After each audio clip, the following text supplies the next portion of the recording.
do hold up your teaching license. So what you don't want is to get stuck this time next year, you're applying for your teaching license, you don't have one of these, your license doesn't get applied for. That's the critical piece to remember. So we want to get that done. Most of you have everything, and if not, again, talk to John, he'll help you figure out what you're missing and how to get it, okay? Okay, on page 12, you have advising and counseling. I am your academic advisor. And so if you have any issues, usually this isn't any kind of a problem because your courses are already outlined for you. There's already a sequence, there's already a set pattern that you're going to have to follow. You're in a cohort you're taking with everyone. Now here's something I need you to know. If I get only 1 or 2 more students in Denver, I'm going to have to break this into 2 cohorts. What that means is that you will have half this many people in a class, which is a great thing, but what it also means is you may not be taking the classes that you're registering for in the spring. You will always have the same number of credits. You will always have those same courses, but for me to get the same instructors that I want, I've got to offset the times so that you can have the great instructors at each time. So what I just want you to know is go ahead and register for classes. If that happens, we are going to unregister you and re-register you into a different course if we have to, and that will not change financial aid. It will not change your program in any way, but that's just a reality that I'm having to live with right now. So understand that that could happen, and you might be taking 2 different classes in the spring than you think you are, okay? Any questions about that? Yes? Would they be at the same time period? Exactly same time. Okay. Exactly same time. Really the biggest problem that I can think of with it would be if you bought a textbook for a class that you're not going to use that textbook till the summer instead of using it in the spring. That's probably the biggest problem that could happen. Other than that, you have exactly the same times. Different rooms. Okay? I'll let you know if that happens. You'll know by the hysteria on my face. Okay. One last thing about advising, if you correspond, I don't want you to feel like a number, but we deal with so many Denver cohorts and different groups. If you could just include your bearer number in your cohort, it would really be helpful. So thank you for that in advance. You all are Denver 22, cohort 22. Half of you might be Denver cohort 23 if this actually happens.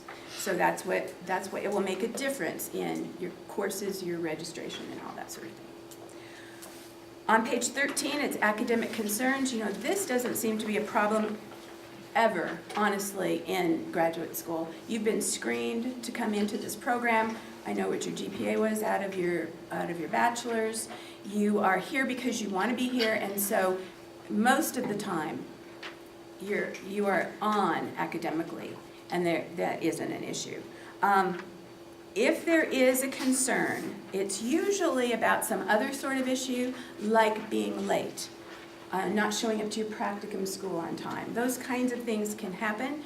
If something's happening and it's chronic and it's not getting corrected, then what's going to happen is there will be a concern form filled out, which I hope never to use, with an action plan that gives you usually about 2 weeks to correct whatever we think is the issue.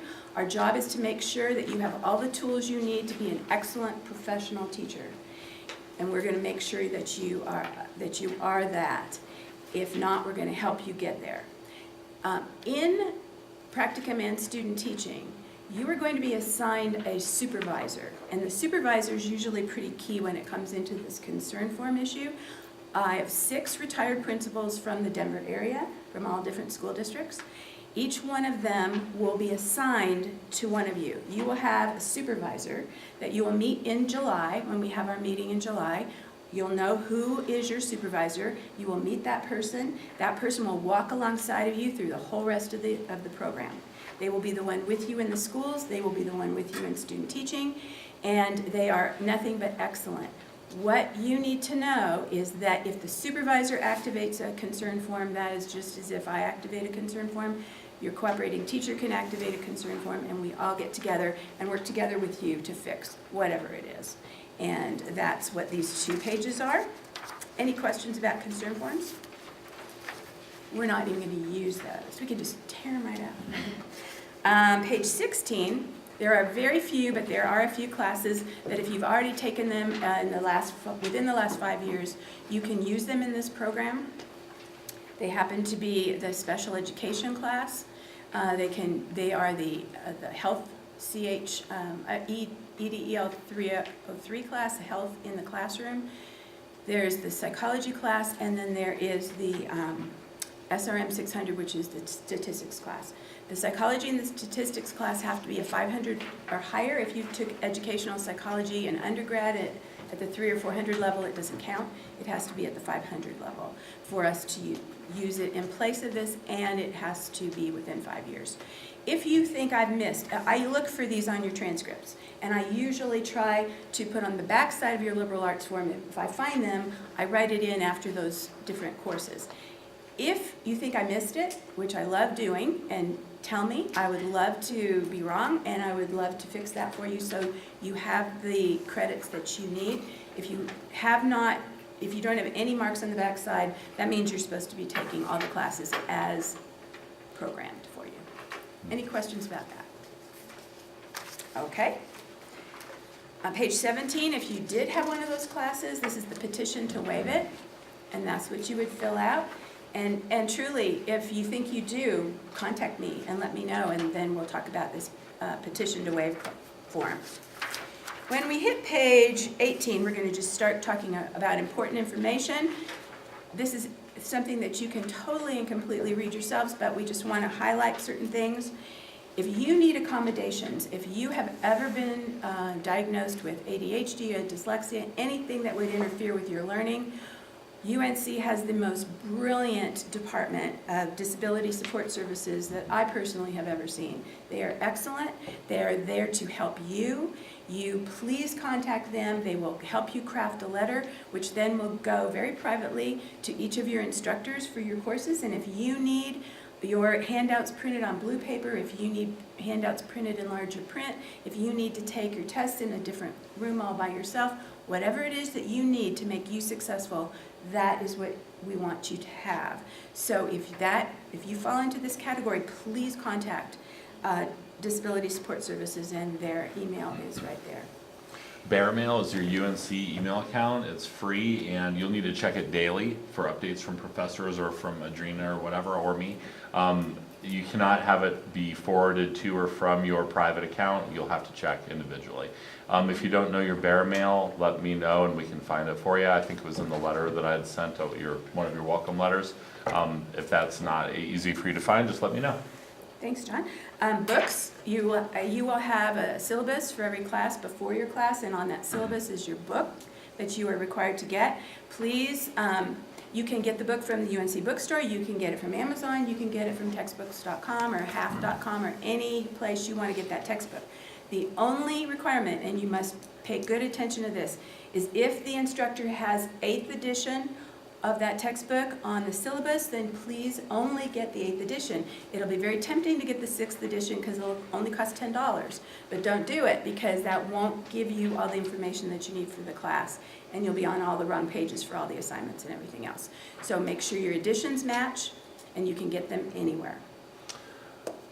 And also, we're going to talk about comprehensive exams here in a minute. Sometimes people might not return their books until the comprehensive exams are concluded at the end of the program. So the catalog is UNC's contract with you with all the program policies, and you're welcome to review the catalog at that link. And there, you are the 2017-2018 catalog. That's a catalog you're entering under, so all those rules apply to you. If anything changes, it does not affect you. Comprehensive exams are in place of a thesis for your master's. This will happen the final June. This is one of your last official things that you're going to do in this program. A comprehensive exam is 8 take-home, open note, open book questions. I am the instructor for that course for you, and you will then write your answers, type up your answers to those questions, and you turn them in, and that's your comprehensive exam, and I grade it, and if you do not pass, I will be letting you know how you're going to pass and how you're going to retake that test.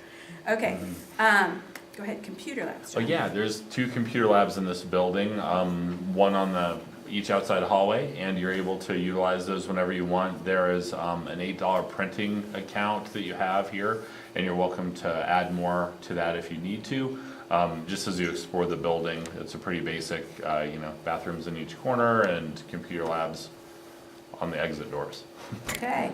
We talked already about the student guide for extended studies. It's on the front of your handbook. It's also here again. That would be very good for you to read that handbook to know for extended campus what policies and procedures that apply to you.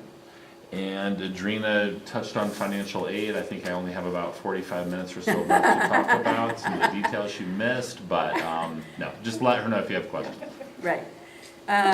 The graduate school has academic policies, and they also have a student resource guide for you there. And so there's a lot of information about codes of conduct and plagiarism and graduate school policies. And so there's another link for you to read. And because you're part of the graduate school, you're part of this program, but you're also part of extended campus. So a lot of people own pieces of you for the next year.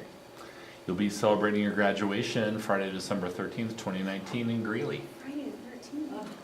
Yeah. Send out the invitations now. Yeah. You heard enough about health insurance from Adrena. Again, be sure you opt out if you don't want it in the fall. Live text is going to be the data collection system that you use in your field experiences. You'll be sort of creating an electronic portfolio and doing a lot of assessing in that. We'll dive more into that in the fall and in your student teaching in the spring. If you change your name or your address, please use this link to do that officially, because that's the only way the university knows to get everything in the right place for you.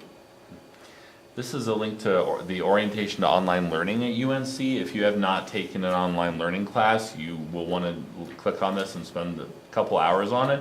It'll teach you how to post or to download documents, upload, be part of a thread. Every course is going to have something called a Canvas shell, and that's going to be you log into Canvas, you're going to see all your courses on the left, and each course has the syllabi posted and the assignments and things like that. So it's also a way to email people if you have breakout groups and different things in that nature. So do the orientation to online learning, because the professors are going to expect that you are kind of ready to do that. If you're having a hard time with it though, do reach out. We'll go over our tech support here in just a minute, or you can also email me for more resources if you need some help with online activities. Okay, parking is free here in Denver. If you have to go to Greeley for any reason at all, it's not free there. So just make sure you get a parking pass before you get up there. We'll look at your cohort webpage here in a minute and talk about how to register for classes. You have your own webpage with everything on it, and it's really easy. So we'll open that here in a few minutes.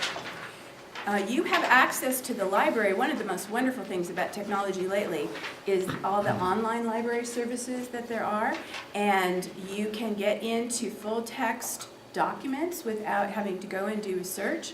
It's a whole new world now, and it's wonderful. So you will definitely be asked to search through journals and find articles and comment on them through your courses. And you do not have to go to a library, or you do not have to go to Greeley to do this.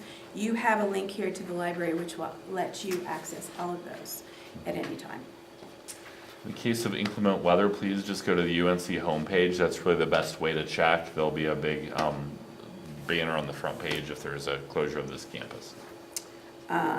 Tech support, they used to be 24/7. They wimped out on us, and now they don't go past 7 at night. So, but literally, if you have any trouble with your bear mail, if you have any trouble online, any troubles at all, make sure that you call tech support for help. There's more about tuition, and you received your UNC card. Raise your hand if you did not get a card. Okay, good. Well, a couple don't A have couple? it, right? Because Okay. they're still ready. You're still in process, okay. If for any reason that falls through the cracks, just email me and we'll put it in the mail. And actually, I'm down here on Fridays, so I'll see you before your classes. I can bring them. Sometimes things happen and you have to withdraw from a course. That is not good news in this program because it's a year before it comes around again. So we work with you as best we can to make sure this doesn't happen. But life happens, and if you have to withdraw from the program, you do have to contact the registrar and the graduate school to officially withdraw. So make sure that you do that also.